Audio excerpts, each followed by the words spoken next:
All right. Good evening, everyone, and can I wish everybody a happy New Year? A bit belated as it's the middle of the month. Right. To note declarations of members. Oh no. To receive and accept apologies for absence. Right. Okay. Right. Item 2, to note declaration of members' personal, prejudicial and disclosable pecuniary interest in respect of items on the agenda. Are there any? No? Okay, we'll move on to the minutes. To confirm the minutes of the meeting held on the 10th of December 2024 are a true and accurate record. Is everybody in agreement? Fantastic. To receive an update on items from the previous meeting, if not agenda items for this meeting. Jane. I really don't think there's a lot. Just to say we've had the gutters cleared and some of the heating remedial works done on the heating. More to be undertaken tomorrow. Other than that, I think everything will come up on the agenda. Lovely, thank you. To receive reports, Chairman's report. On Christmas Day, I visited Buckingham Lodge, Thorpe House, Dorrington House, and I went to the community Christmas dinner at the Sports Centre, which was a nice little round trip. So, yeah. Right, the Vice Chair's report. 11th of December, 1050 Vanderbilt Street, the Town Council. On the 19th of December, 1050 Thanksgiving celebration of properties in Green Park. And on the 10th of January, 10th PHR. Thank you. 4.3 Clerk's report. As in your packs, other things that aren't in your pack, we have had the tree report, tree risk assessment, which was undertaken before Christmas. There is nothing of sort of emergency need, if you like, on here. The only things really that come up are on the lock, and I think we need to talk to the lock committee perhaps about them and how we proceed with that. A thank you from the Firefighters Charity for donation following the fireworks. And I think that's it. A bit of an update from Lawrence as well regarding events and particularly PE Day. Okay, Peter. Just a report on the bus. They took our solar panels off so we can't use.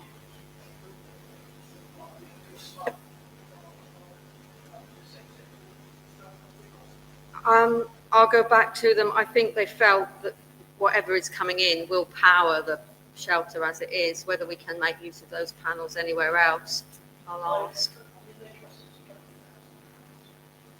Yeah. I'll see if I can find out a bit more about it. Grant.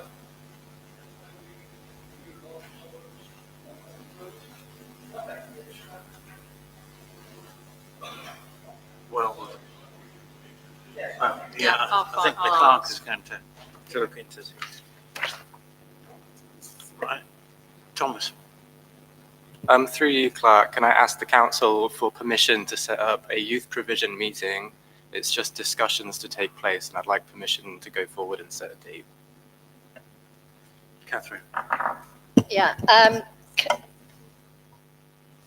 don't want to put you off, Thomas, but I think it'd be a good idea perhaps if you talk to Tony, who is our youth provision lead counsellor, about that, and also asking the office about the work that's been done in the past, because we have lists which have been drawn up in the past. So before we have a meeting, particularly with members of the public about it, just check what we have already within the council, and also liaise with Tony because he is the youth provision leader.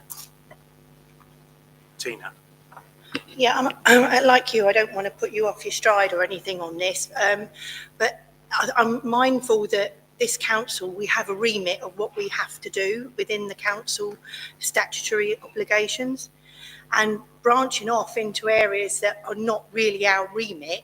Where we've got youth provision, that's really regarding our play parks and things that we own that we can provide for youth services.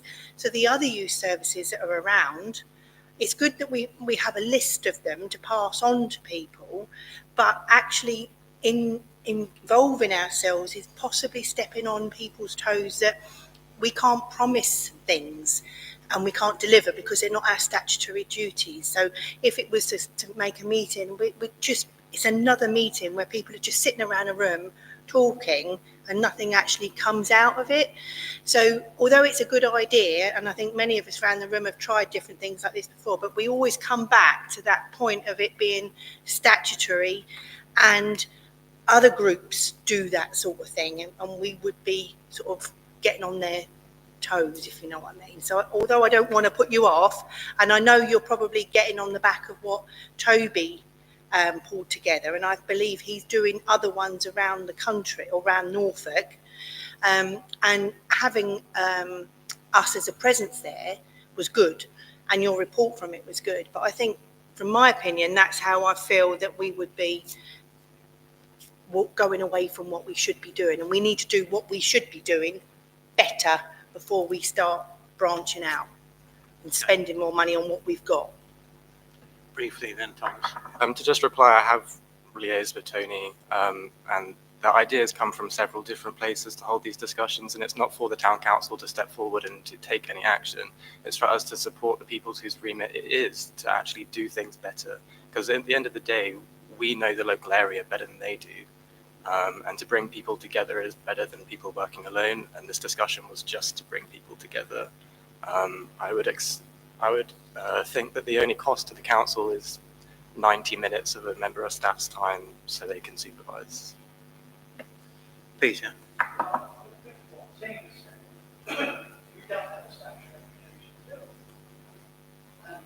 What is the outcome? That's what I want to know. What are we going to get a report back? Are we going to make money for organising things? I understand what you're saying, but only you can have communities and members of staff, well, they know what they can do. So I would say, I'm not happy. First of all, Keith. Thank you, Chairman. Yeah, I mean, youth provision in the town is vital. But as we said, it's not within our remit. And I think if we went forward as if it's coming from the town council, who's going to get the blame if things aren't working? The town council. If it was a meeting called by somebody else who's already doing youth provision and include an invite to the town council, we could have input, but we wouldn't get the blame for when things aren't working out right. So I think that could be a better approach. If somebody like the Benjamin Foundation, who are sort of already working in this, was to call a meeting and a representative at the town council was invited to it, that might be a better way forward. Right. So, Tony. Yeah, I don't know, Tomo has spoken to me about this, but obviously over the Christmas period, I was thinking back to many years ago when I used to do youth work with Jan Godfrey down at the Dragon Gallery, and we was involved with various team members from different youth organisations down there. We used to do lots of discussions about the sort of things that the town could sort of like provide. We didn't have council involvement at that point either, but maybe if someone was to, like I say, the Benjamin Foundation or someone like that, and maybe ask them to host, maybe that'd be a better way to go. Yeah. So would somebody like to make a proposition about the way we move forward then? Yes, Stan, yeah. I'm not going to repeat anything that other councillors have already said because it's been said and it's been said very well. But what I do want to say is directly to Councillor Hutchins is it is incredibly frustrating when you've got an initiative and you think it's got legs and you come to council and we do the legs. And I found that when I was new to council, and it is so demoralising. But as the experience goes, and you find, I don't want to use the phrase "fight the battles you can win," but it's along those lines. And what I'd say to you is, don't be put off because an initiative you've proposed may be set back. Put it on the shelf and concentrate on what you can do and what you are good at. But please don't think, what's the point? Why am I here? It never works, because that's happened to all of us. Everyone around this table at some stage has come in with a big smile on their face thinking this will work, and gone out thinking, I'm not coming back. So don't give up, but stick to what you're good at. Thank you, Chair. Thank you. So how do we? So are we just going to leave it and hope that somebody like the Benjamin Foundation pull a meeting together and we're invited? Tony? Just a quick one. I will say I would like to keep working with Tomo with his proposal. Maybe we can come up with something together that is workable for the council, and that we can present at a later date. Yeah. Okay. Right. Okay. Was there anything else on the clerk's report then, Jane? So. Right. Reports from lead councillors then.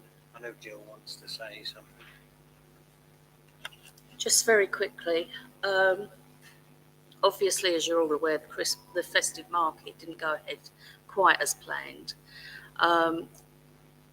We did have a good response to the event that took place in its place, but we had a lot of donations left over from the raffle, for a raffle, which we held when we had the 50th anniversary celebrations. And I'm really pleased to announce that we gained another £75 for that, from that raffle, for the Mayor's charities. So we've actually got a total now of £296 from that. And we still have some prizes to be rolled forward.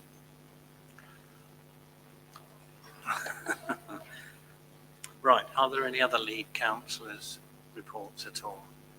No. Pardon? Right. Okay.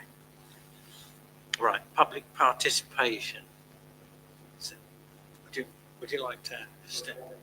If you'd like to step forward, come down the front and use the microphone down there. Yep. That's fine. Right, thanks. If you could just say who you are. Yeah, sure, no problem. Yeah, Mr. Chair, Town Councillors, hello, my name is Andy Turner. I'm a resident of Watton, have been for about the last 5 years now, and I'm an active member of the Watton and Salem Flood Action Group. Watton is a town prone to flooding. None of you will become as any surprise to you that that's the case, and in no small way due to the sterling efforts of Liz, and in a smaller way to those on the committee. Over the past number of years, Watton has been able to secure funding for a number of flood alleviation projects. It's really important that continues. Liz has taken the decision to step back into more of a consultancy role, which means at the moment the Watton and Salem Flood Action Group will become rudderless. It will be a real shame, with climate change as it is, with flooding to become an ever bigger problem with bigger storms. Those areas in Watton that perhaps are at risk of flooding or haven't been flooded at all will become flooded at some stage. We feel this is an issue that the Town Council needs to embrace and take on board, and with a regular action, and perhaps somebody from the Town Council stepping in to take the chair of responsibility, supported by the number of volunteers. As I say, Watton is a town prone to flooding. That's only going to go one direction. It will be a real shame if the initiatives, everything we've done so far, led by the sterling efforts of Liz, were to die. Where will this go? I'll leave that with your consideration, if that's okay. Keith. Thank you, Chairman, and thank you for that. As you know, I am a member of the Flood Action Group, and I think it's important we start where the Flood Action Group came from. It actually came from our local plan, because when we started looking at producing our neighbourhood plan, we set up groups to look at thematic flooding.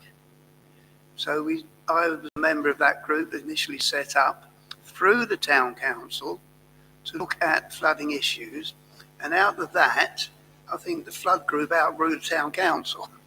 And the work Liz has done has been absolutely phenomenal. You know, it's said now that if Liz picks up the phone to talk to some of the Environment Agency or highways, oh, Liz is on the phone. And she's created a great network of people to contact who she's on first name terms with. Now, like Liz, I'm not getting any younger, you know, and so I've got loads of things, you know, which have taken up my time, especially now I've lost Rita. And I think it's time that the town council now took back the flood group and brought it in to us and bring in the people with expertise. Obviously, Liz, you know, will work with us but it's got too big for what we're doing.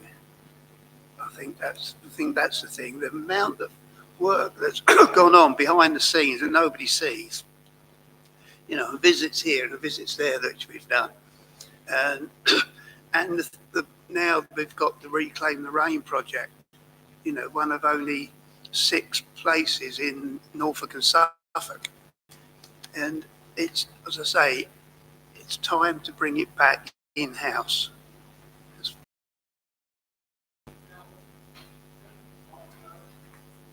I can't think of everything at once. That what was, I'm trying to get out. I'm also a member of those group.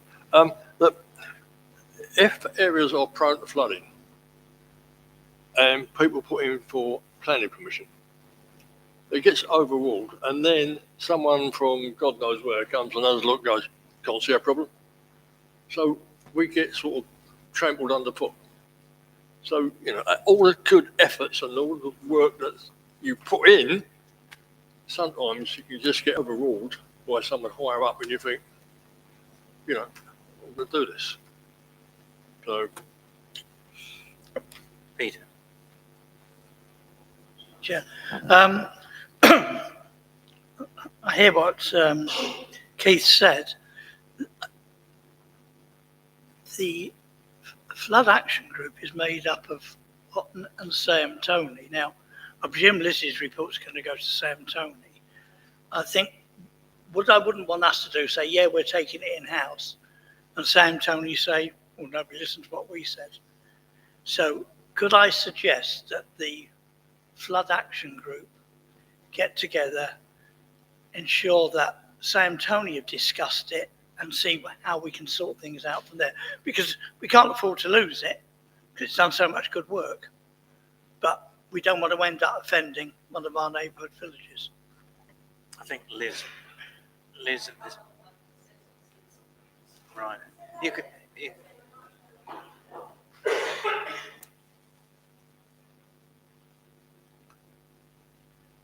I mean, the report said that we're hoping to take it to SAM at their February meeting, and that is the idea, that it's a joint project.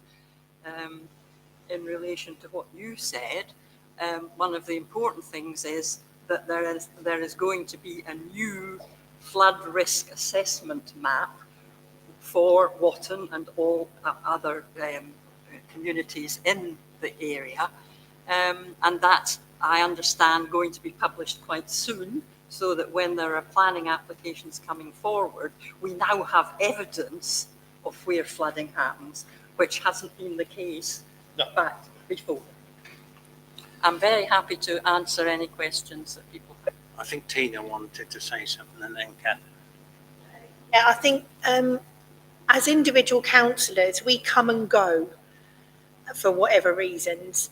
And I think that the onus being on 1 or 2 individual councillors would be more difficult to keep it going. And I know it's asking a lot of the clerk in the office to actually take it on, but I think it's got to be more like that the office, that 2 offices, SAM and Watton, work together, because as I say, councillors come and go and we can't always give it the time it needs. And you can't say to something like, Keith couldn't say, well, can you go to that meeting? It's got to be somebody with their teeth in it, like Liz has had, to know what's going on and to keep it going. So that's my, idea, to thinking that it should be down to the actual office, if you like, on both. Catherine and Stan. I think what I wanted to say is more or less in line with what Tina's saying. None of us want to see this group going. It's a very, very important group. And it's not so much, it's knowing how. And it's a bit difficult just to sit here and think, oh, we could do this and that. And I just wondered if the group could put together some ideas that we could perhaps work on, so we could actually establish it into our framework, both here and SAME as well, so that the two councils with other people can continue to work together, but it's held together by the council sort of framework in some way. But I'm not sure how to do that, but I think that's what we'd want. Stan. Thank you, Chair. I think as a council, we're humbled by the amount of work that Liz has done on the Flood Action Group, and she's a tough act to follow in that respect, and I don't mean that lightly. I refer to Tina's comments about giving it to the office staff to take on, and whilst I can understand the rationale there, as lead on HR, I'd strongly discourage the council from thinking along those lines, because I'd say to you, what cost are we going to put it on the staff? What work are we going to take away from the staff? Because contrary to some comments, the staff are busy and have more work than they have hours to do it. So what are we going to take away from the staff to give them this to do? I don't want to put Jane on the spot unless she wants to make a comment, but I would strongly ask you not to lean in that direction, certainly at the moment. Thank you, Chair. Graham. Yes, questions for Liz. What powers have you got to step in and say, no, you can't do this? The answer is none. Here we are.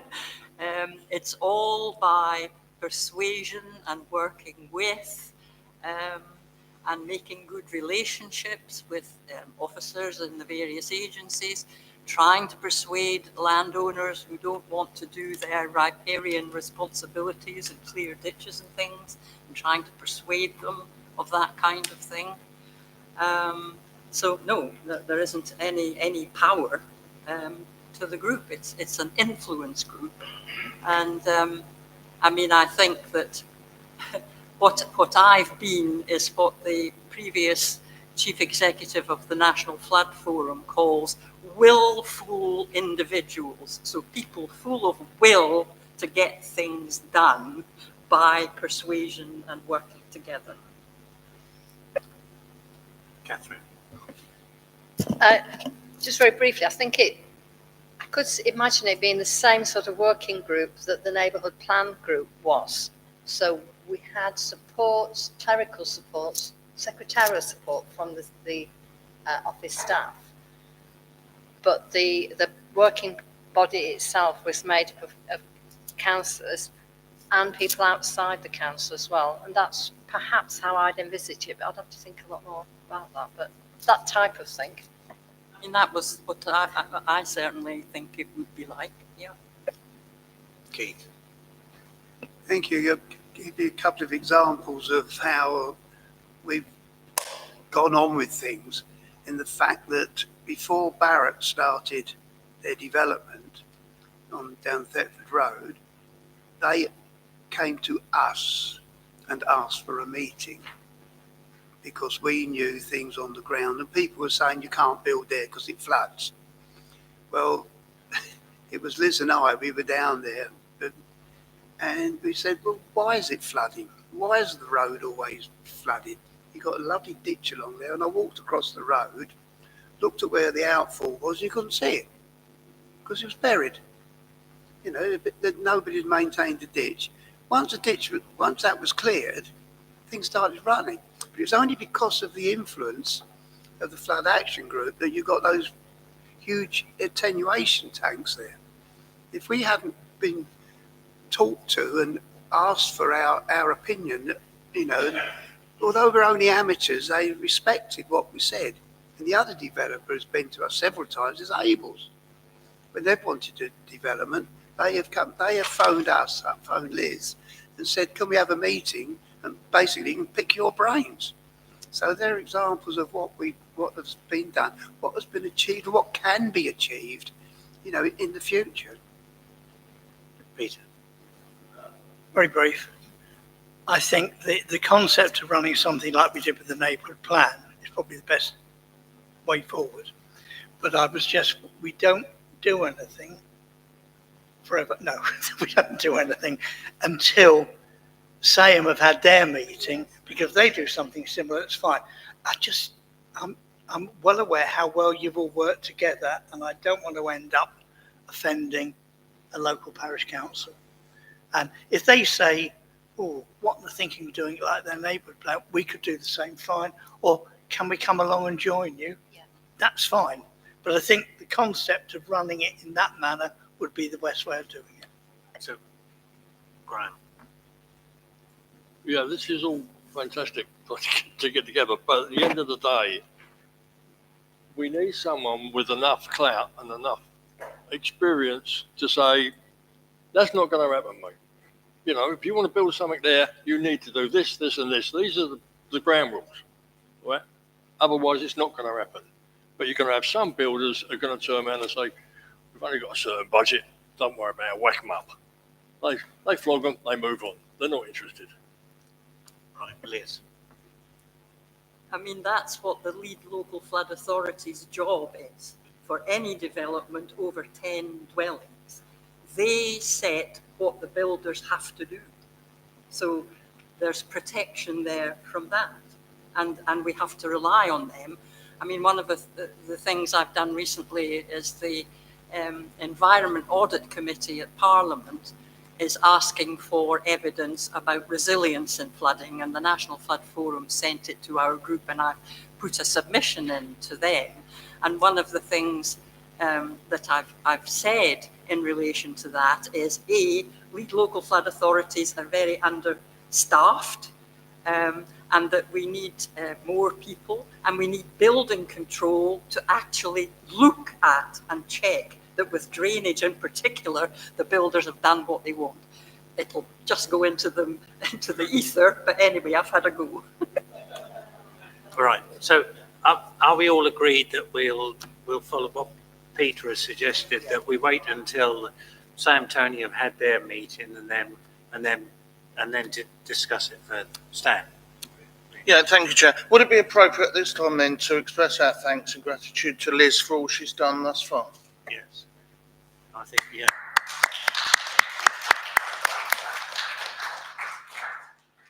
Thank you. Thank you both. Right, well, I think we've covered items 5 and 6 there, so we'll move on to item 7, finance. To note draft minutes from the Finance Committee held on the 12th of December 2024, and to consider recommendations to the full council. Do you want to speak to these, Catherine? Well, firstly, we just need to note the minutes, that they are the draft minutes, if we can just do that. Yeah. People just note that they've had them. And then moving on to the first recommendation, we did speak at some length with Jane about the subscription to NALC, and it was felt that realistically, looking into the future, for what we pay now to NALC, I don't know a nice way to put it, we're not really getting enough out of it to warrant the payment. Would you say that's a fair reflection, Jane? I think that's how we've looked at it recently. I mean, my only concern is the organisation is for you guys as councillors rather than for us in the office. So it's your sort of point of call, which you would not have if we did not subscribe. And the other is that they do and still do, which is quite a good thing, inform us of anything new that's coming in. We would lose that, but we'd hear it from other places, I guess. That was my only concern, but otherwise we have not used them hardly at all in the last year or so. don't think we've had this forthcoming year, but it's in that 300, 500, that sort of between 3 and 500. Peter? Picking up from Jane, it'd be interesting to know how many councillors here have access to milk. Because if none of us have, it's not worth putting the money in. So, yeah. Is there a second for Tina? Everybody in favour? Excellent. The second recommendation, this is in line with a previous recommendation that was accepted. If you remember, we agreed that we would retain roughly 50% of our general reserves in earmarked accounts, because that's a way of future-proofing the council in terms of any crisis or anything like that. And that would equate to about £300,000. We already have £150,000 in an investment management account. And what we're suggesting is that we put another 150,000 from reserves into that account, so that 300,000 is then earmarked as we previously agreed. So really what we're doing is putting into action a way of doing something that we'd already discussed. So, It's just out of interest really, Catherine. Are there any securities on that being in one basket? You know, like on your personal ones, you've got your 80,000. Is there anything that covers us as a council? Because we don't want another Iceland.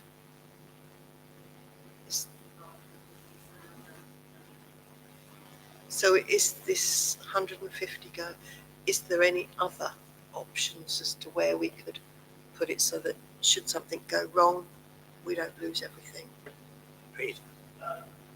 When we originally looked at it,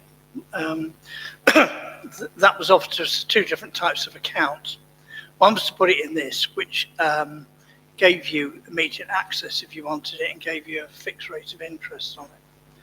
The other one, because this is all run by local authorities, the other one was to put money into buildings, that is shopping centres and shopping malls, etc. And I wouldn't suggest we did that again. The only other thing is to try and open up an investment account. The thing with it, and I understand where you're coming from, is you could have instant access to it. You can pull all your money out the next day. And a lot of other fundings won't let you do that. Tina? Can I just be really daft and ask, why do we have to have so much in an account that we can't touch in the case of a zombie apocalypse, which is how I see it? Because if we're talking about taking on maybe the car park strategy and things like that, we may need access to money for the town. I'd hate to see money sitting there doing absolutely nothing. It's not that at all. We have to have a certain amount of money, as any organisation does, to cover redundancies and all of those kind of things. And they recommend that you have a certain proportion of your turnover as that reserve to cover all of that. So, yeah. This is something that we did previously agreed, so this is just a way of making that happen, and we do get interest on the accounts as well. So it does earn us income, bring that back in. So, Catherine's made a proposal, and I have a second. Peter, everybody in favour of investing the money? Any abstentions? One. Thank you. Right. So, moving on to item 7.3, to consider the quote received for replacement of the windows in the Chamber Council of Wayland Hall. It is in your agenda pack. Did you want to say anything, Jane, about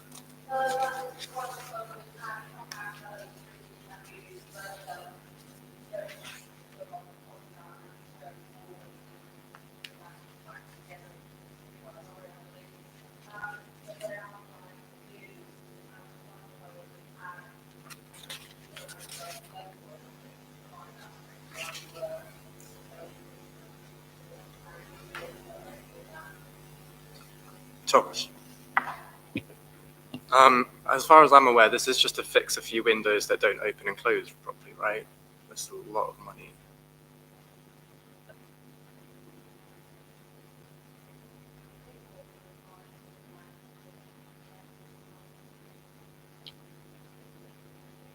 It was part of the survey that we had done, wasn't it? Sort of thing. I think part of the problem is windows are old. The issue whether they open or not is irrelevant. The thing is they're not secure in the framework they're in. And they have to be replaced in lines with the fact that it's a listed building. So, you know, I mean, nobody likes having to pay the money out, but at least it would sort the problem out. Stan? Thank you, Chair. Yeah, following on from what Peter says, it's not just a case of someone coming in and repairing the windows. Because it's a listed building, they have to use specific materials, specific methods. Sometimes things will have to be made bespoke because those skills are dying and they therefore become expensive. So sadly, it's not quite the same as getting Everest in, although it's probably cheaper, to be honest. Did you want to?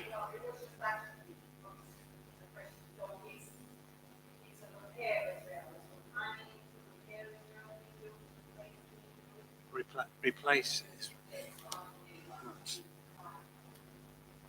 I mean, if we can put it in context, I live in a grade 2 listed cottage and I had a quote just to have mine done on the front of the house and it was over £10,000. So I think I might be getting in touch with Atoll Builders. And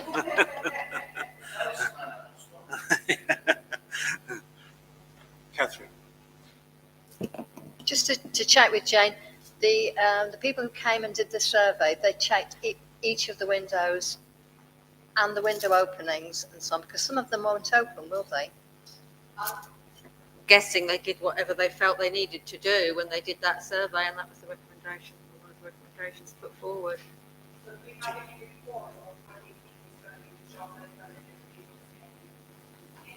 We had this is from the original sort of Centennial report for this building. So can I have a pro? Second? Everybody in favour? Thank you. Just say, and I did forget to mention on my report, we are looking at the clock tower and works there, and to review again, that's a quintennial survey of the clock tower because there is an issue with damp possibly on the ground floor.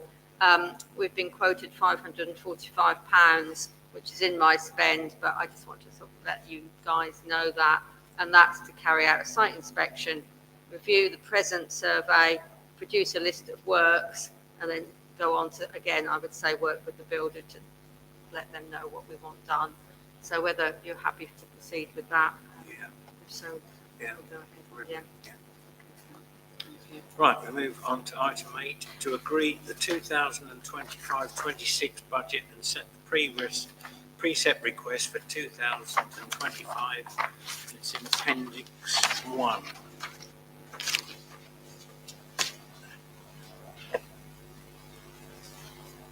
Anybody want to speak to this, Catherine?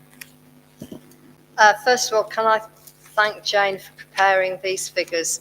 I do hope people have had a chance to look at them because it's a very good presentation and it's not an easy thing to explain. And I think the way Jane's tried to break it up makes it much more accessible. Basically, because of increased costs in things like energy, pensions, national insurance, and other just general costs, we've really had to consider how to construct the budget this time. We've done various things, like in the past, because we've wanted to be cautious, we've put in contingencies in each cost centre, each area of spending. This time, we've decided not to do that. We will try to keep within the spending limits we've set, and if emergencies crop up, like there was something happened to the building, that will have to come out of reserves. So, for example, we're looking at the car parking. That isn't in the original, in the budget, but initially we would take the costs out of reserves if that comes off, and then look in future years to recouping that from the preset.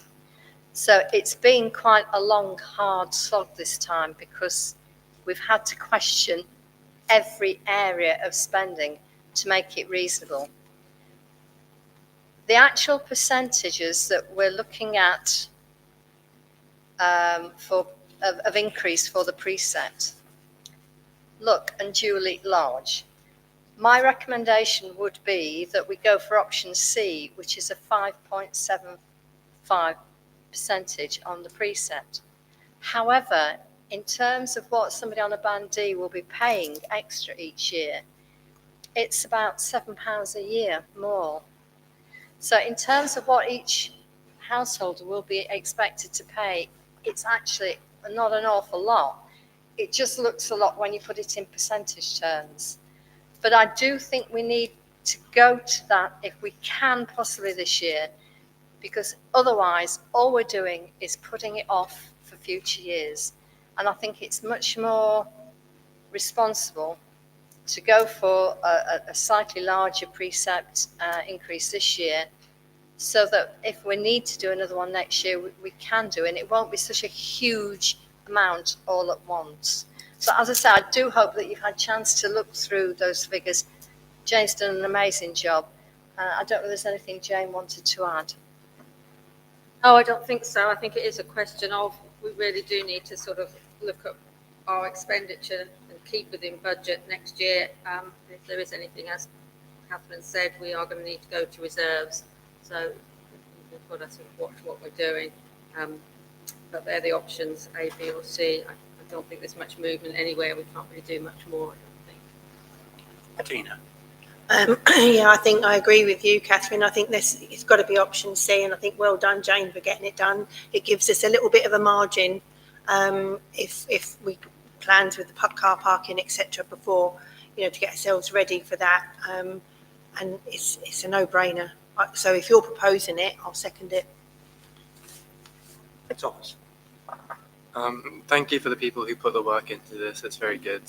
How are we budgeting the market? However, I've worked it out. It's several £1,000s a year, and it's not included in the budget. So I would just like to ask what's happening about that. The Market Town Initiative is really where I've taken anything from for the market to date. And there is a little bit of income, but we are running at a loss, to be honest, with the market. So just try to absorb what we can, and that's within the Market Town Initiative. And that's built into this budget. So if nobody else wants to say anything, we have got a proposer. Yes. This also runs alongside the 4-year plan. So we will be looking at the 4-year plan again, looking to predict the costs coming online as well, so that we can start to prepare ourselves for the future years as well. So, and we've done that in the past, which is why we were in a good place to actually start making these decisions about how we could trim things and so on, and what we could draw down from the reserves and what we shouldn't draw down this year. So to support this budget, we are drawing down from general reserves, which is a legitimate use of our funding, but you can't keep doing that, so we've got to be on top of things as well. I'm proposing. And Tina, seconded. Everybody in favour? Thank you. Right, item 9, to consider a donation application received from the Benjamin Foundation. This is also in your pack.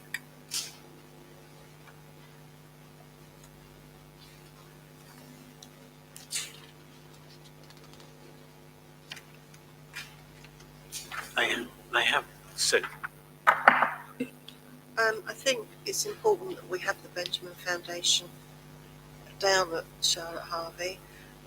We have helped them in previous years, and they are reluctant to normally come forward. So I would say that they are on their knees to actually ask us. And I know on their application they're applying to other associations and that. So I think allowing for the fact that we have youth money think this would put it to good purpose, so I'm in favour. Peter?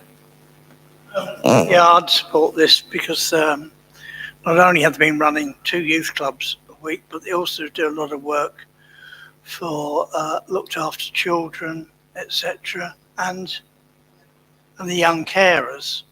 And it is something we can provide. And don't forget, years and years and years ago, we used to have a youth club until Norfolk took all the money away. So otherwise, it's one of those things that we as a town council support and sponsor for young people in the town. So I'm all for it. All right, well, we've got a proposer and second it. Everybody in favour? Excellent. Good. Right, to receive a report on the proposed 2026 town calendar. Tina? I have another idea for a calendar. Yes, not naked totally, but surreptitiously like an agenda pack or a gavel or something like that. Suggestive. It would put Watton on the map and it would raise a lot of money for the mayor's charities. And I think it's a good idea. Why is Stan looking like that? I think it would be a good idea. And joking aside, it would actually get in the press. It would put Watton on the map. Sue? I'll be Miss September. It's my birthday. I thought for a moment Graham was speechless. But Aside from Tina's suggestions, looking at the quotes, it's a good idea, but the calendars to actually produce them are quite expensive. And people in Watton, would they spend that much for a calendar when you can go and Spoilt for Choice £2.99 and you've got pretty birds, cats, dogs or whatever?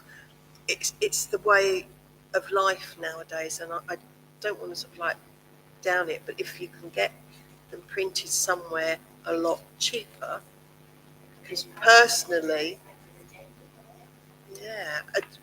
I wouldn't spend £10 or £12 on a calendar with Tina and her agenda,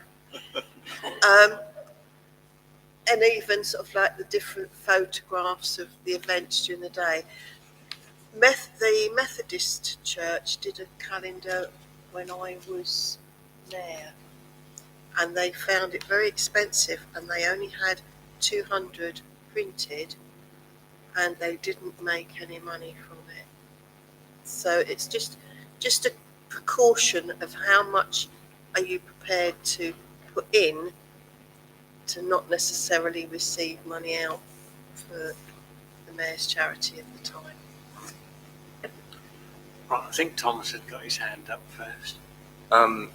Yeah, so I've thought quite a lot about merchandise, so to speak, and I think it is an avenue the town council can go down. Obviously, the biggest drawback is staff time filling out tax forms, but merchandise is an investment, and we can get money back out of it, so I think it is worthwhile, but I think we need to have a better idea of what we want to do and how much we actually want to invest in merchandise, and where are we going to sell it? Are we going to sell it online? Are we going to hit up the local stores? I think we need to have a better idea of our intentions before we go forward. Thanks. I think Graham and then Stan had got his hand up and then Keane.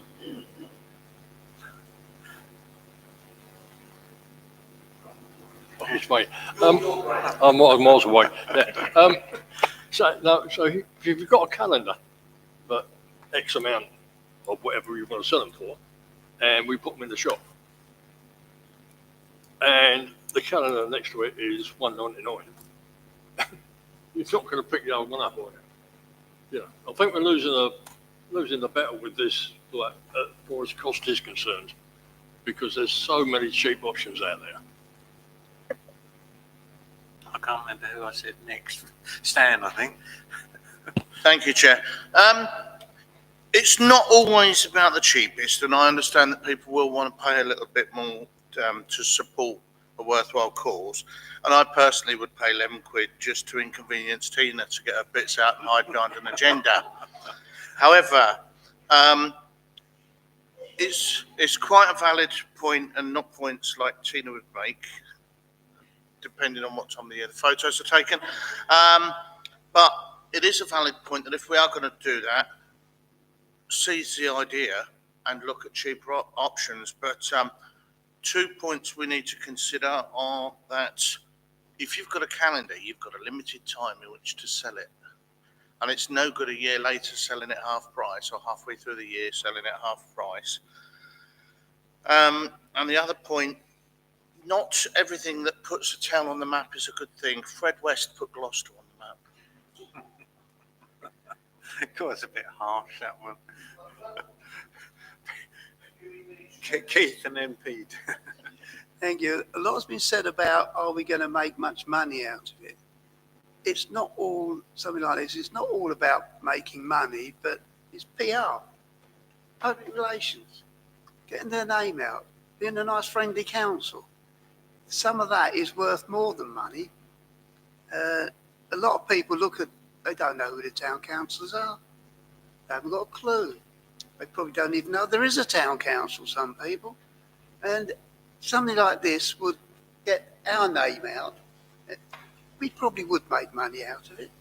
And you talk about 2 calendars, one at £10 and one at £1.99. Yeah, I've got a £1.99 one hanging up at home. But, you know, people will pay the extra money if it's going to charity. You go to a dance and somebody comes round with a bag, a book of tickets. You might win a bottle of wine. It's cheap to go down the road and buy a bottle of wine. You still buy your raffle tickets. So it's not all about how much money we're going to make. It's also the public relations side of it. Peter, eventually, sorry. Well, I'm not averse to it. I think what we need to do is to consider what we want to do with it. Do we want to sell it? Because if you remember, when we had the heritage boards put up, we had a whole lot of tea towels made with the heritage map on them, and they went like nothing on earth. But the thing is, they're timeless. Now, I do understand the time constraint. I think we should look at what costings we can charge, we can produce them for, and then, or before, we ought to decide: do we want to sell them for charity? Or do we want to give them away to businesses and other town councils as a gift from us? So I'd like us to consider those options. And then once we come to a decision on that, we can decide how much we want to spend on a calendar. See, Sue did a very good job with those. And don't forget, she also got all those magnets made. We haven't got any of those left. They were all magnets of the town crier, the clock tower, the marketplace and everything else. They all went in the end, but we never charged anybody for them. We gave them away. And it was a good publicity stunt. Catherine and then Tina. I do think we need to think exactly what we want from them. I mean, it's partly about PR and selling ourselves. I mean, I think one of the things with the heritage maps, we still have some of those left just as ones you can frame. And at the museum, I gave away a couple on Saturday, and people are interested. And those are good because there are specific moments when they mean something to people, and they will remember coming to Watton and they got the map. So the question I'm asking really is, what will these things be for? Will they be for specific occasions? Are they like the magnets, which are like cheap giveaways, but actually it's a nice, warm feeling? You know, it's a nice PR type thing. Something like a calendar, which is bigger, is more of a statement thing. So when would we actually be making those accessible to people? When we would be giving them out? When we would be selling them? So it's not just whether we charge for them or whether they're free, but it's the when and how, so that you actually make the most of these things rather than they're just something that we could use if we wanted to. And I do accept what's been said about the problem with calendars is that they are very much tied to a time, whereas things like the tea towels, the magnets, the maps that you can have framed, all those sort of things aren't tied to any particular time frame. So it doesn't matter if you only get rid of 10 one month, because next month you might get rid of 50. Whereas with the calendars, you'd only really be getting rid of them at specific times of the year. Obvious is just like, for example, what I was just thinking is what kind of pictures were they going to put there? I don't know. Have you thought about to put up something that we have many people who actually paint in Watton? That you could make something that specific people will paint things important to Watton, and then choose some pictures, make it something like actually bigger, not just printed, that people will talk about it. And maybe if they know someone who painted a picture for a specific building or place in Watton, it could be an interest as well of getting them or buying them, instead of just being just a normal picture, but like a bit of what I think we will know, people around Watton that they do paint and they do art and all of that, and it could be a bit of a publicity as well, and an incentive as well to, I don't know, to buying them as well. And like you're just saying, maybe not actually a calendar, a kind of book with memories or things from Watton, but make it something actually big and make people involved, obvious, from Watton as well. I think it could be a good project, actually. Thank you. Thomas? I think we've got two different conversations here. A calendar more about the community involvement side of things, and then town council merchandise and how we can, as a town council, benefit from that. As someone who has worked in a local gift store, I have quite a unique insight, and I know people would pay a lot of money for some real merchandise. The museum downstairs can't do it because they are a charity. Moving further generally, we've got Norfolk Gift Company, we've got Greetings, we've got Wayland House. They'll all be happy to stock merch for us. But yeah, we do need to have that discussion about, is it being free, or, which I don't think it should be, or are we going to benefit from this, or the mayor's charity is going to benefit from it? I think it's a good idea, and I think we should set up, some people to take this on, a few councillors work forward with each other and the office staff, so that we can get some merchandise ideas and better present it to the council with better ambitions, and more timeless stock as well. Dina? There are calendars you can get that are not day specific, so you just have 1 to 31 on January, that sort of thing. That would actually keep it generic for any year, and then maybe use a photograph from every event that we do, and you could have a picture of the councillors on there, joking aside, actually in funny hats or something, just to humanise the council and to put out there that we are actually there, with all contact numbers on there as well. So it could be a way of getting it out there. And I think there are lots of options that you can get them done cheaply online, better maybe than we've got here. But it might actually be an investment to have them. And I do think, I'm sorry, Thomas, but I do think giving them out at our events even, we could have 50 on the table that when they're gone on that day, but it would get them out to local people. I think it's really worth thinking about. Right. Graham? Being as we're at a consultation stage, I think it might be an idea to contact a few of the local business premises. So when you go in and say, oh, I need a couple of tyres for the car, and you're standing there and you go, what's that? What's that? Oh, it's a Watton calendar, mate. Do you want one? Yeah, fine, I'll take one home with me. Give them away for free.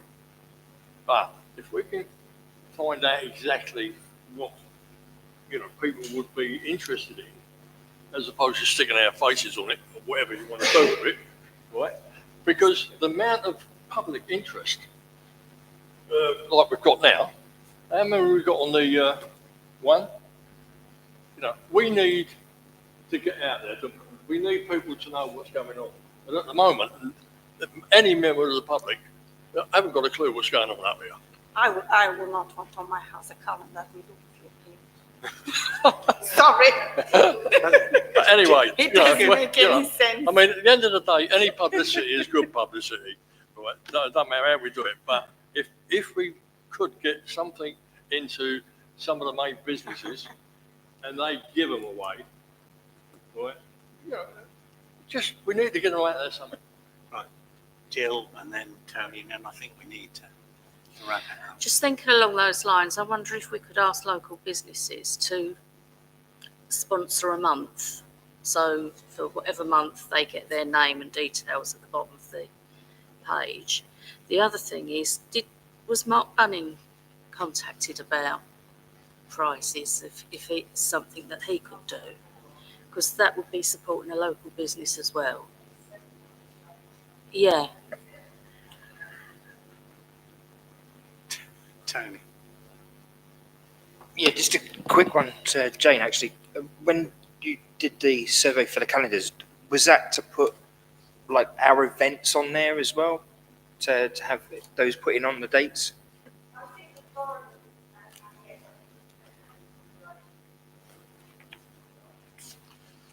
As whichever way we go, there's going to be a cost involved in this, whether we sell them or give them away. Is it something that we could go to the finance committee with? Chair, we need to be able to discuss something.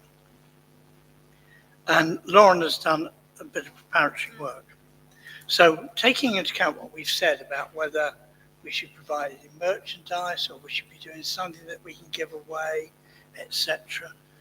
Could we ask Jane to let Lauren know what the discussion was and ask her to come back with a paper for us so we can look at the various options, because otherwise, if it comes back in a couple of weeks' time, we'll say the same things all over again. And I like, no, I don't like Tina's idea. I just said, I'm terrible. I hope Paul wouldn't mind. I said, if you had a candidate, you could have Paul Adcock as Mr. June. You know, but I don't think we should have, I mean, if you can have a calendar, I would have used on a calendar a one piece with all the various things that we had on those magnets, which were all about the town. But can we ask Lauren to draw something together? Catherine. Can I just ask as well, when we're talking about asking Lauren to perhaps draw something together for us, are we going to ask her to look at the other ideas about other merchandise as All well, those not things. just calendars? Yeah. The whole thing.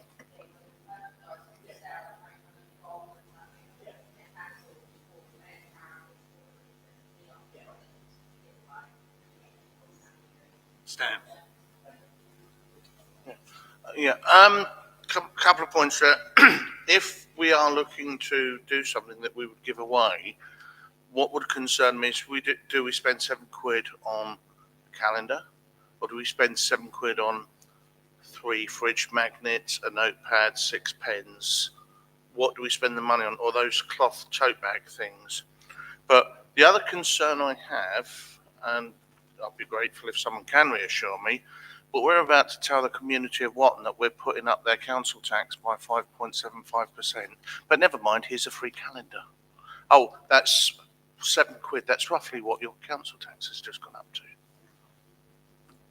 Well, we're not making any decisions tonight, are we? So all we've done is asked.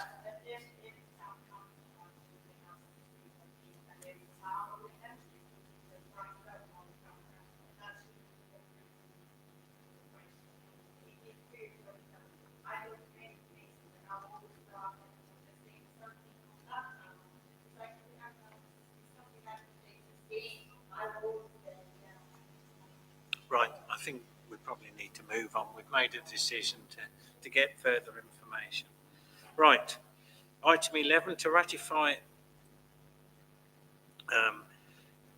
the S106 project application request for funding for the sports centre toilets. Really gone round and people have got back to me, so it has been dealt with. It was just to sort of, acknowledge that on the minutes. It's going really. ahead, isn't it? Yeah. Sort of things. Okay.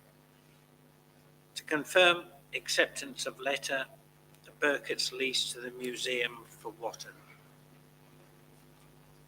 there anything further to?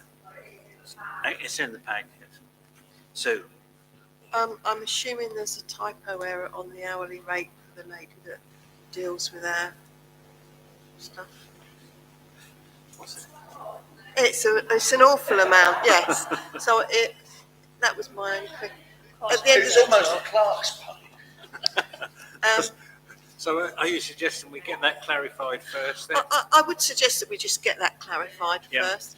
But Burkitt's seem to do a lot of stuff for us, so I don't see why we would go anywhere else, really. So we'll get it clarified and then confirm it at the next meeting, do you think? Yeah. Catherine? Jane, I did notice on there they were talking about a deadline of November in there. I assume that we've moved on from that because of various things that happened. Yeah. So can we just clarify about the fee, but also clarify the deadline? Because I think it's quite expensive personally, and I'd like to think that they can act fairly quickly on what should be a reasonably simple matter. Stan? Just for clarification, Chair, we've asked the clerk to go back to Burkitt's to confirm the typo, etc. For clarity, are we then saying the clerk should go ahead and not come back to council and report on it first? Thank you. Yeah.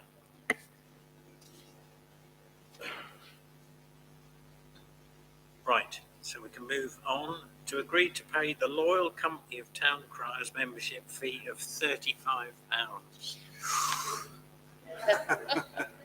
Everybody agreed? Excellent.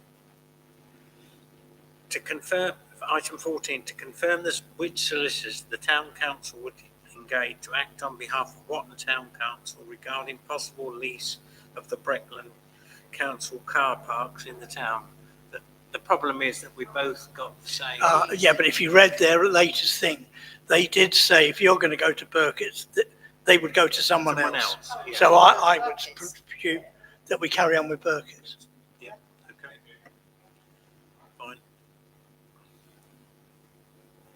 To update on the quinennial inspection of the High Street Clock Tower. Mentioned that earlier, Yeah. and that's where we are with it. So we've Righty-ho. Can I just ask a question? Is the clock working?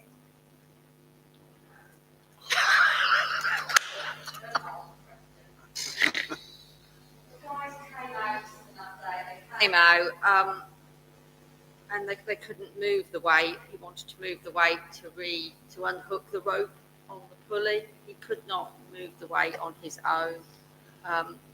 We did offer help. That wasn't enough.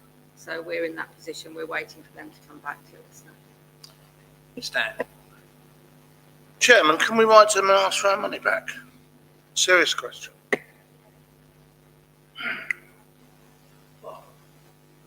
Can we say to them, we paid them a lot of money and that the clock still isn't working, and that we expect to have the clock working by the end of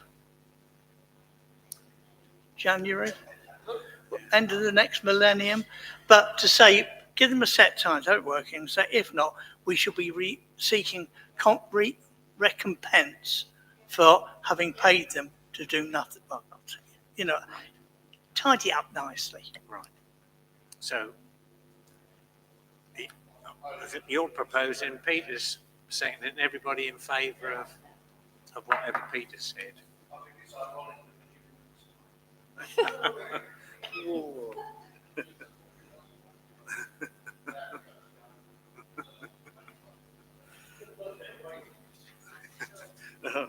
Right, we'll move on quite quickly. Right, item 16. To agree date of April the 15th, 2025 for the annual town meeting and consider location. Just to say, we used the sports centre the last few years, I think. Everybody's happy to go there again. Yeah. Okay, so, yeah, so we'll do that date and we'll ask the sports centre. Fine. All right, so we move on to item 17, to consider a response to the Boundary Commission recommendations, which you've all had a copy of.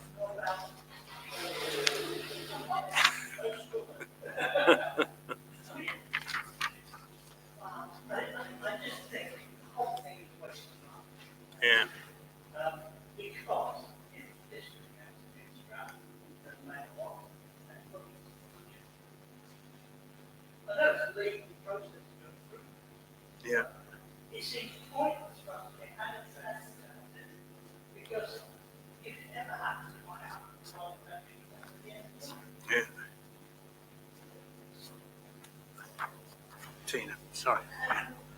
I'm completely flummoxed on it, to be honest, because it's saying the original report came out and said one councillor ward at Haggard de Tony and at East, Watton East. Yeah. Now, reading that, it's one member of the public has come up with a suggestion, and it's all changed again. Yeah. So who is this one member of the public, and are they the only ones that's responded?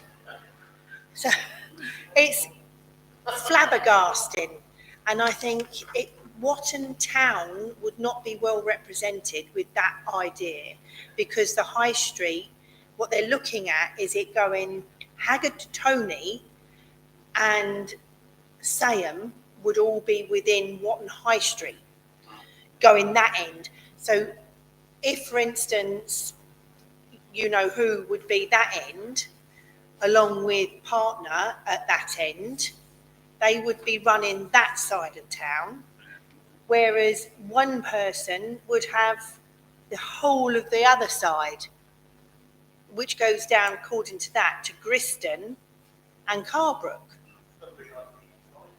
It's going to be like Peaky Blinders, yeah.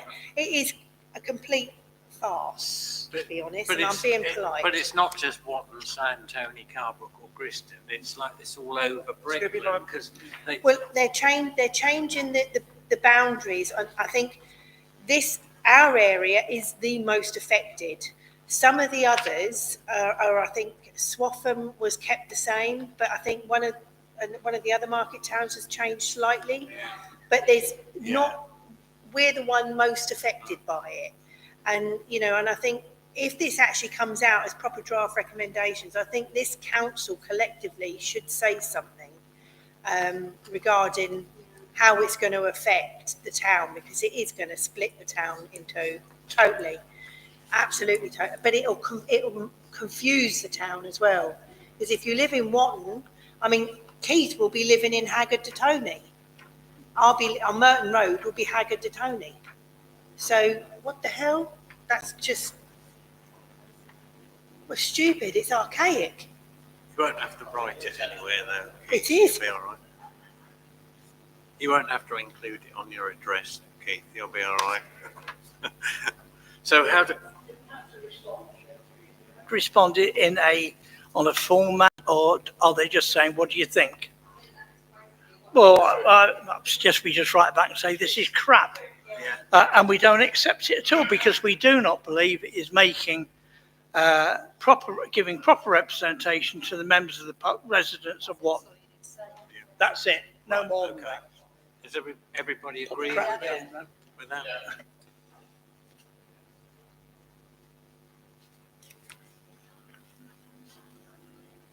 Does crap start with a capital C at the front? Okay. Right. Right, now Jane's got the spelling correct. We'll move on to item 18, planning, and I'll hand over to Keith. Thank you, Chair. First of all, is everybody able to access the planning portal all right? Yeah, 'cause I know there have been teething problems and people haven't been logging in and everything. Right, okay, so if we go down the list, the first one, 1 Windsor Court, removal of a chimney stack. Is there any comments, any objections? No. Next one, Breckland House, Norwich Road, on the industrial estate, change of use from businesses and services to dwelling houses. Has anybody got any comments? Any objections? Yeah. Right. 2 St Mary's Close, two-storey side and rear extension. So that, anybody got the comments here? Graham? Have you seen the building? Yeah? Well, it's huge, right? So they're going to have another. Hang on, I ain't finished yet. Right? So if they're going to have another 3 bedrooms, right, and another lounge and all this, will that be a precursor to changing it then into a nursing home? I have no idea. You are free to put that forward, but that is not in the planning application, so it's not something that could be considered. It could only be considered if an application came in to change it to a nursing home. Yeah, yeah. So, yeah, Thomas? Thomas. Right. Okay, any objections? No, lovely. Watton Water Tower, that's just an upgrade and put some new antenna on. Any problems, no objections? No. 47 Priory Road, convert the garage to an annex. Any objections? No. And the last one, what was Barclays Bank, it's obviously these got missed out on the application.